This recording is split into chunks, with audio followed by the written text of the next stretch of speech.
Utah Puck Report. It's your host, Jay Stevens, and it's time. I'm so excited. I know we've already had Mammoth games, but it's time. It's home opener, it's Delta Center, it's everything that we've wanted it to be.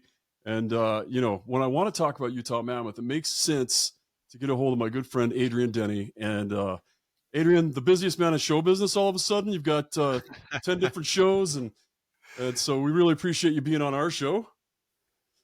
Yeah, I'm happy to come on your show anytime, buddy. Call me. Man, so not the start that we wanted necessarily, or that the Utah Mammoth were really, and the fans. I as I was preparing this, I was going through a bunch of the posts just to kind of get a vibe of what the fans were thinking, and it's funny how fans so quickly give up hope. And I think you and I talked about it, and I listened to your show, and I know that you and Dominic Moore talked about it. There's growing pains when you bring in people, especially somebody that's going to be key. So I expected some issues on the power play. I think you said it, I said it, Dom said it, all of us said it at different times. But like, I wouldn't be surprised if guys ran into each other. And then in the game against Chicago, we saw a couple times, especially on our power play, where guys were like, because they're so fast. Our guys are so fast, and those guys are so creative that there's not a lot of time and space when you're that fast and that creative. So inevitably, until you get used to somebody, you're going to have those growing pains. You're going to run into somebody. What were you seeing so far in those first three games? I saw a team that really wanted to win. I thought they were working hard in their minds, right? We saw like the second period in Chicago on Monday night when they outshot them 13-3. They dominated 19 of the 20 minutes. They were happy with that period. Saturday in Nashville, good third period, tied it up, found a way to win it in overtime, withstanding the 4 shorthanded situations in the second period. The Colorado game, I thought it was I don't want to say scheduled loss, but I was concerned about that game going in there with the Avs playing their second game, Utah playing their first game, and with Colorado having all the firepower they have and the offseason they had and the way their season ended in the first round of the playoffs after they had the 2-goal lead in Game 7. So Colorado's my team. I've said I think they're going to be last year's Winnipeg, where they win 14 of their first 15 and they're 3-0-1 after they demolished Buffalo on Monday. So first period was, kind of what you'd expect it to be. Colorado was able to take advantage of a neutral zone situation where the Mammoth went for a puck and then lost track of everybody else on the ice for Colorado. And then you take a penalty in the third period. The consensus was it was a soft call, right? But it was a consistent call because Ian Cole drew the same penalty against Gabe Landeskog in the first period of that game. Exact same penalty, exact same soft, quote unquote, interference call. So, and the Avs take advantage of stuff. So that's game 1. Game 2 was just okay. Liked the start, and you jump up early, 1-0, and then Nashville was able to tie it up off a neutral zone giveaway. You fall behind, and able to keep the penalty kill to keep you within a goal. And then Monday in Chicago, didn't like the first period. Thought it was just okay against the team that's winless. Yeah. Second period, they came out, they controlled the game, and the Blackhawks had 3 shots in a 60-second span. They scored on 1, and that goal really left a bad taste in my mouth because about 20 seconds before it was scored, Utah was behind the net with a chance to rim it out of the zone, and the puck went 5 feet, and Chicago got it.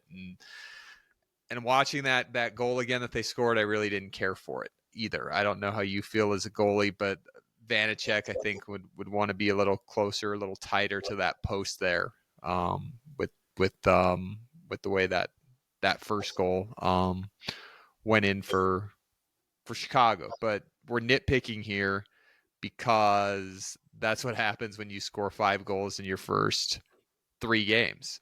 Every 5-on-5 goal in hockey comes off of a mistake of some kind.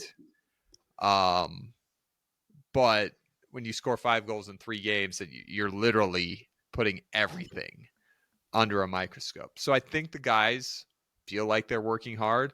I think now that they're back in Utah and they look back at those 3 games, I think it's probably a general consensus of, okay, we need to go a little harder here. We need to get to the net better.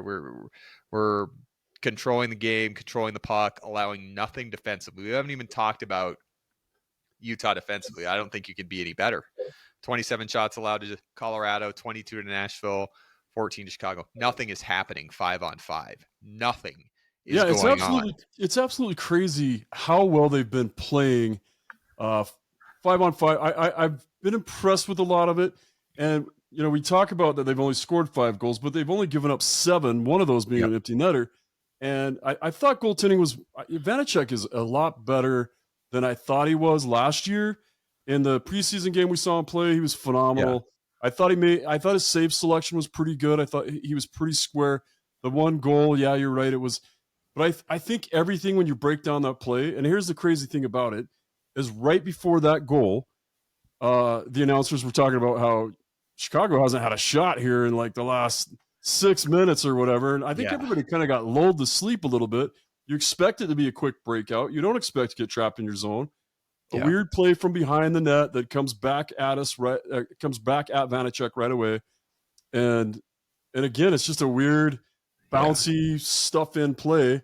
So, yeah, that was weird. 5-on-5, I thought the Mammoth have been really strong. I've been really happy with Simashev and seeing what he can do. That was a lot of question, right? Going into it is, how is this young man going to do in his first few games in the NHL? I think his game, everybody was questioning coming from Russia, is he going to be used to the bigger ice? I don't see any of that at all.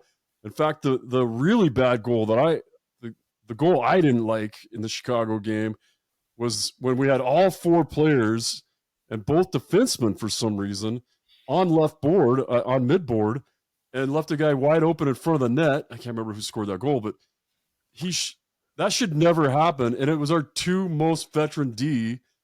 And that just goes back to what we were talking about before. It's kind of like I'm not used to you yet type thing. And, you hope it gets over during preseason, but preseason, Bear was really trying to figure out who belongs on this roster more than trying to get everybody comfortable with each other. At least that's the way it looked to me. Yeah, preseason's preseason. In general, Utah won both the games in convincing fashion when they had their full lineup in the preseason. So yeah, I mean, it comes down to the 5 goals in 3 games scored, or else we're not looking at giving up 2 goals a game, not including empty netters, not looking at it at all. If you score 3 goals a game, you go 3-0. So best defensive hockey I think we could see. Vanacek still gave up 2 goals, right? Right. Again, okay. Yep. Pavelka thought he was really, really good in his 2 starts. So what the challenge is getting to 3 goals a game and maintaining that structure of defense where nothing's being generated, because that's a huge positive. Your goaltending, your 5-on-5, your penalty kill for the most part has been really good, and the PK that started off in the preseason. So just need to get to 3 goals a game. That's it, and maintain that defensive structure, because sometimes you add more goals to it and then you give up more goals. So that's always the challenge when all of a sudden the dam breaks and you start scoring more goals. The way that hockey ebbs and flows and is structured, sometimes you give up more chances back on the other end. But I think they're going to be fine. I think they realize, we controlled the game, we controlled the puck, we controlled the offensive zone, but just maybe need to get a little more to the net, a little more inside. And I think you're going to get that with players like Brandon Tanev and Kailer Yamamoto, and we saw Jack McBain do it, and Lawson Krause will do it. So you got 2 of the top 6 forwards in the NHL in terms of your first line and your second line, right? 2 of the top 2 forward lines in the NHL. I like the bottom 6. I think they're gonna grind out some good stuff. But you mentioned it, Jay. 6 times this year, Utah's gone at least 7 minutes without allowing a shot. I've never seen anything like that in my life. Yeah, really impressive. That's crazy. Really impressive, considering that all we talked about during the off season was how much better the Utah Mammoth were going to be on offense, and we didn't even really address how much better they were going to be on defense. We did talk a little bit about, we shored up goaltending by bringing in Vanacek. We did make the defense better with the addition of Nate Schmidt. He's going to be a big deal. I think obviously Simashev's going to be a big deal, and that can't be, overlooked how good that is. But the problem up front is a good problem to have right now. Yeah, they're not scoring; they're figuring it out. Line one and line two, and there's some injuries. It was great to see Barrett Hayton back in the lineup, and I think that adds a big. He's just he can be such a force for to be on those top two lines, and I'm not sure where he's going to fit when it's all said and done. It makes sense to have him with Keller and Schmaltz. And centering that line, we'll see how things go. As we don't know what's going to happen when Kerfoot gets healthy, but I don't think that the Mammoth are the fans are panicking. I think the Mammoth are fine. I think we're going to see more and more offense. They're going to figure it out, and I think we have lines built for fancy, pretty goals, and I think we have lines built. Our third line isn't just a checking line. It's going to go out there and get those blue collar, greasy goals that you need to win games. Yeah, I'm not worried about it at all. Seen it happen before, and it's one of those things where something happens, you examine it, and it makes sense versus what did we expect, right? And we thought JJ Peterka, Logan Cooley, and Dylan Gunther would take a little bit of time to go, but Barrett Hayton, Clayton Keller, Nick Schmaltz on Monday night. Listen to these stats, Jay. Out attempted Chicago 16-0, outshot him 10-0, 5-on-5, and their expected goals rate was 0.8. So I think that's a great example of we got to get closer to the net. We got to work our way in, and that'll come. And we're on Wednesday at morning skate. I guarantee we're going to see battle drills because the way Utah's structuring the schedule this year is to maximize practice time, and that's going to be not practicing, between games. But if you don't do that, then you're going to have a hard morning skate that you treat like a practice, that you're working on stuff to be better in the game versus what a morning skate typically is. Sometimes get out, get a sweat on, make sure all your gear's ready to go and get off the ice 40 minutes later. Yeah, good time to talk to the coach for 5 or 10 minutes or your assistant coach. But our morning skates this year, because of the way that they're managing every other day with a condensed schedule because of the Olympic break for 3 weeks in February, we're going to see a lot of stuff happening at morning skate. So I'm excited for morning skate on Wednesday because I know they're going to be going at it. And no doubt in my mind, they're going to get to that 3 goals a game. And I have this to say to our fans. I love it. I love it. I love it. I love it. And I want more of it. And the passion is unbridled, and we want to win. Everybody wants to win. And the emotions that go along with that are up and down. And I'm not worried. I don't worry. I'm not a worrier, Jay. No, but I get it right there. Emotionally invested. I'm emotionally invested. I'm supposed to be this biased journalist, right? Which I still, I'm a podcast host. I'm not a journalist. So I'm emotionally invested, and I see why fans get frustrated. And you're right. You love it because that means they're there. They're bought in. Yeah, and I love the fans who leave comments on the YouTube for our podcast, Mammoth Daily, and tweet into me and Mike, and tweet into Hockey Night in Utah, the postgame show. Tweet in their thoughts, because then we can talk about them, and then we can start to unpack how they're feeling. And sometimes, I think, every time, we can take those feelings and maybe make sense of something that happened and why they're frustrated, and maybe it can help them, understand, not feel better, because nobody wants to be 1 and 2. But I love the interaction, and I don't want them to change a thing. Your post-game show and your podcast has now become just free therapy. free counseling for fans is what I'm hearing. But honestly, think about how cool that is. That, I mean, you're in there, you see every practice, you see every game, you know the players, and then you are that liaison kind of now. Fans didn't have that 10 years ago, right? We just fans just had to be fans, and they had to vent to each other around the water cooler or the local drinking establishment.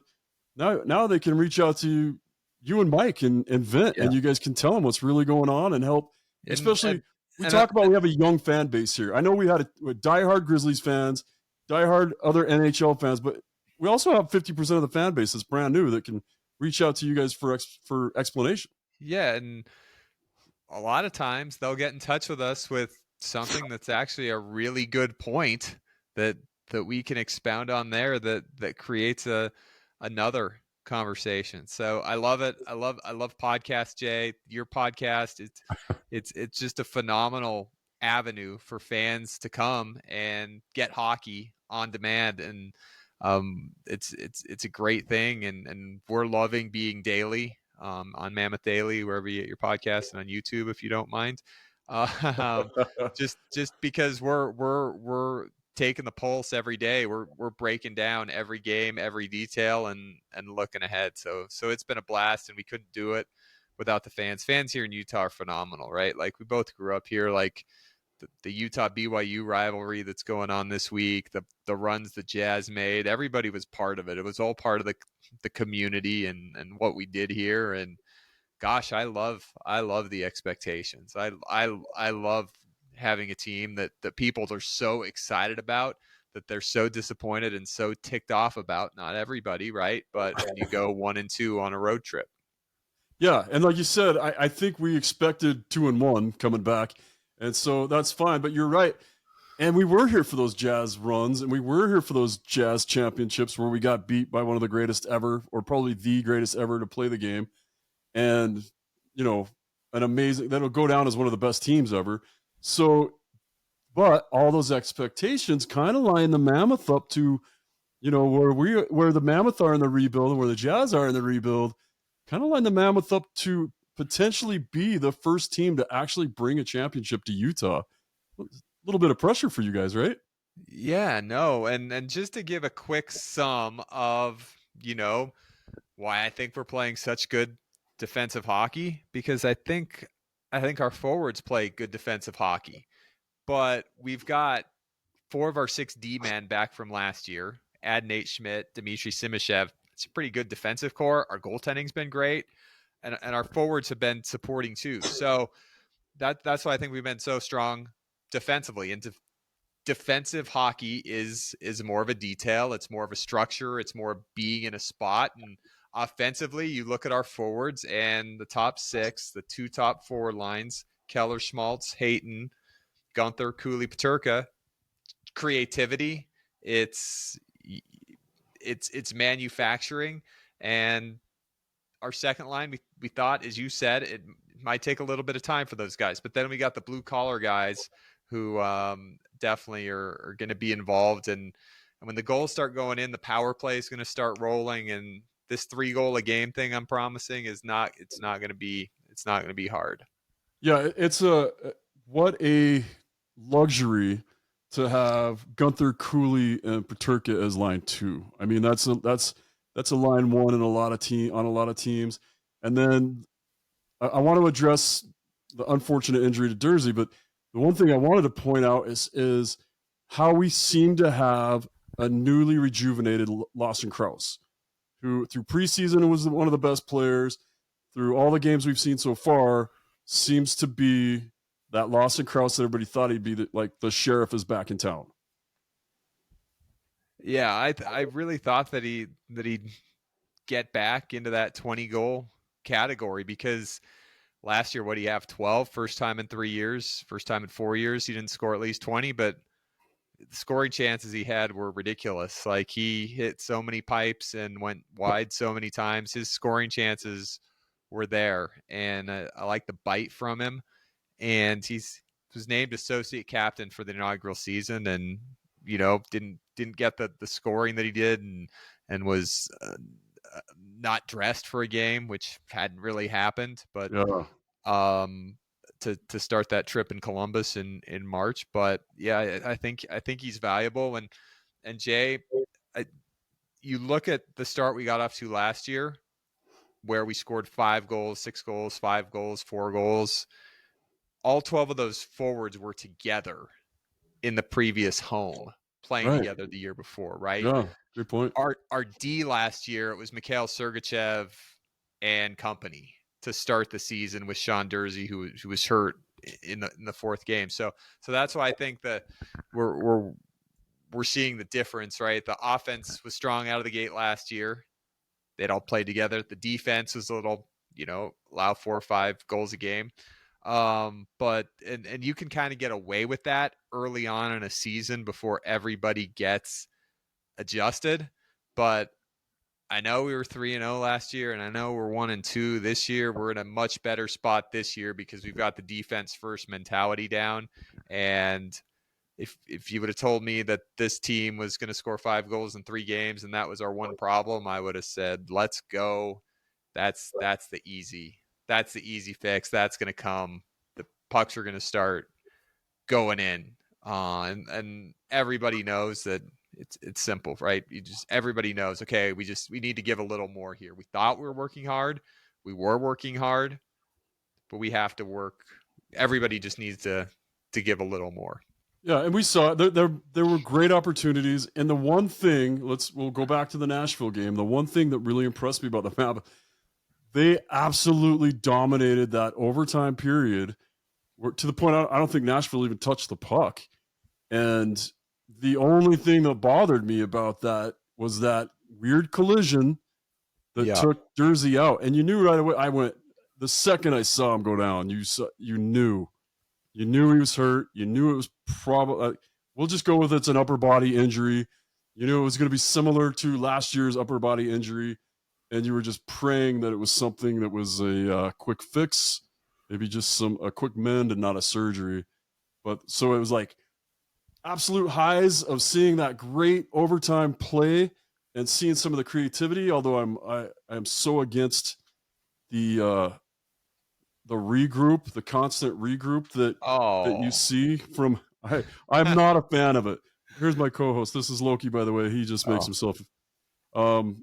But yeah, I'm against it as a hockey purist. It looks like soccer to me, but it was fun to watch the control. I get it. I get why they do it. And then it was just so disappointing to see Dursey go down. Yeah, it was hard. I was relieved that it was only 4 weeks with the upper body injury. I was really, really worried it was going to be another long-term situation like last year because you just don't know until you get the update. But that's another good sign. If Utah can dominate every overtime game like that, look at all those extra standings points they're going to get for winning versus last year going 7-9 in overtimes and 1-3 in shootouts or 1-4 in shootouts. So if you don't get to the shootout, you win it in overtime. That's again a big thing as we're hunting for 8 to 10 more points this year.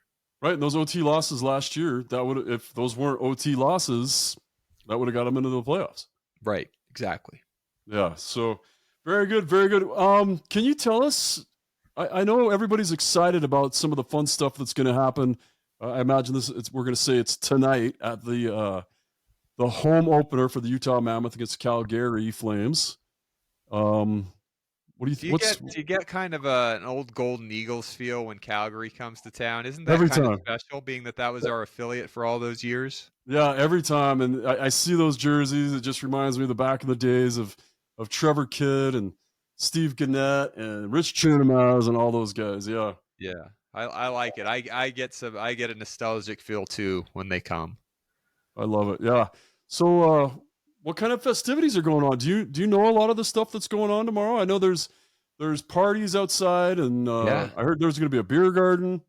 Yeah, live music, food and beverages, merchandise, activations with our partners. The mountain blue carpet the players will walk as they enter the arena. That's my favorite thing about opening night in hockey is the mountain blue carpet walk. For most teams, it's a red carpet walk, but we cover every detail around here. Yeah, it's that was a lot of fun. I didn't expect that part last year. I almost missed it. I was walking around, I saw it laid out, and I was just running around trying to get interviews of everybody, and I think I missed like the first car come through and finally got over there to see it. Very cool. The Smith Entertainment Group seems to just spare no expense at making opening night spectacular.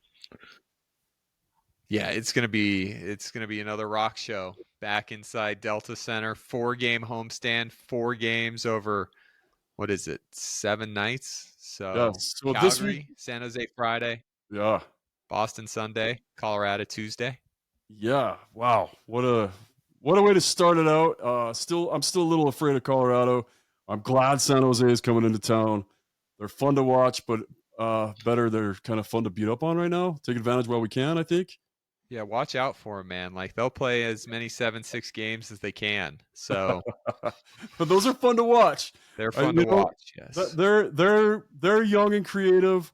they The are. Mammoth, they're young and creative, so that adds up for a lot of fun. It's gonna be fun to see Calgary. I won't tell Barry you said that.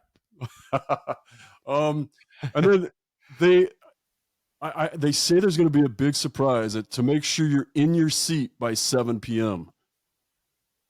So I guess we just want to make sure everybody knows tonight. Be in your seat by 7 p.m. Have you noticed that, Jay, about the hockey crowd at Delta Center to watch NHL? I mean, I don't want to say anything about other games in town or us as a society in Utah. Hockey fans were on time last year, man. Yep. Like there wasn't any walking in mid first period, get settled in by the first intermission. Everybody was on time. I've never seen that in Salt Lake before. We can't even, even on the college football stadiums, we can't get people in from the tailgates. Right. But for NHL and Salt Lake, unlike anything I've ever seen here, fans were in their seats and they were ready to go when the puck dropped. It wasn't you look at so many places, it's half full around here when something starts. It doesn't even have to be a sporting event. Nobody we struggle, and I'm the captain of it. We struggle being on time, but for hockey, it's not been an issue at Yeah, all. the fan base was great all the way around. Yeah. And the visiting fans and the other fans, they get there early, they go down and they watch their team warm up, they go right to the glass. And I know this year they made the rule about the signs and no signs. I think the Mammoth are going to reconsider. I think they're going to make some kind of exception or change the rule a little bit, because I know that the kids love, especially in warmups, even if they just allow the signs there in warmups, because you have a ton of kids with those signs standing at the glass during warmups, and that's their time to interact. And a lot of the players do interact with those kids holding signs. I like it more when it's kids than when it's adults, right? I think it should be more for the kids. I know some arenas they'll even hand out signs that you can make that they're a particular size and a particular shape. And we saw that last year, but I thought that was part of the fun last year, is seeing those kids get down there and have that interaction with their favorite player from whatever team. What I'm going to say to that, Jay, is for me, I couldn't be happier with the people that we have in charge, because everything that goes off at SEG is just so well done and, so perfect to be a part of. The jersey on sales, the team names, the events that we've done at Delta Center. So I am so happy that I just am part of the broadcast team, because we've all been in positions where we've been wearing multiple hats and having to be in charge of stuff that's outside of our general areas, just because we need to make it happen. But yeah, we have a great group, and everything they touch turns to gold or mountain blue, we should probably say. Yeah, and part of that is always making sure the fans are having a great time, and I'm sure tonight is going to be nothing short of spectacular. And tonight, I'm expecting five goals from just Utah alone. Tonight's the night the dam breaks. Tonight's the night the levee breaks. Tonight's the night that we start seeing. Because even in those games when they didn't score, you saw those flashes of brilliance from Peterka, from Cooley, from the captain. You saw it's there. All the pieces are there. They just need a little bit more of a click. And I think it starts game one at the Delta Center. Well, hopefully Utah can continue against Calgary, because last year they were 3-0 against them and outscored them 13-5. So that'd be super, with a pair of games where they scored. 5. So that'd be Yeah. great. Looks like it's going to be the backup goalie, Devin Cooley, going for the Flames because they play or played whenever you're listening to this, play or played. They play or played Vegas on Tuesday night at the Saddle Dome. So the general thought for Yeah. that was Dustin Wolf, who Utah absolutely torched last year, as he was the best goalie in the NHL, one of them for everybody else except against Utah. The consensus is he won't play tomorrow. To be Devin Cooley making his first start of the year, and he's played in 3 NHL games, all with San Jose a couple years ago. So that's what Utah, it seems, is going to be going up against on opening night. Well, that's interesting. That's I'm not going to hide my disappointment as a goalie and as Jay, I though, I Jay, freaking man. love that kid, man. I love that kid. Oh, But Dustin? oh yeah, like Yeah. as a goalie and the fact that he's a California American kid that's just gonna be one of the best goalies in the NHL, and he's short, so he's breaking all the stereotypes, and he's feisty, and he jumps, and his movement is so good. He is so much fun to watch. But that's not who I'm going to watch tomorrow or tonight.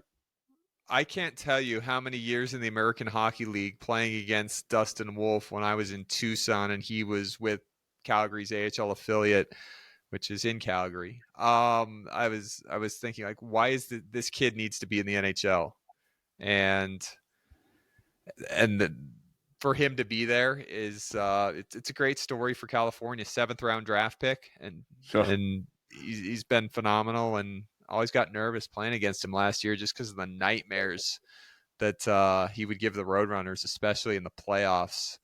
But if you want a California goalie, don't feel bad because Devin Cooley's from California too. Both Flames goalies are from California. I did not know that. That's amazing. That is great.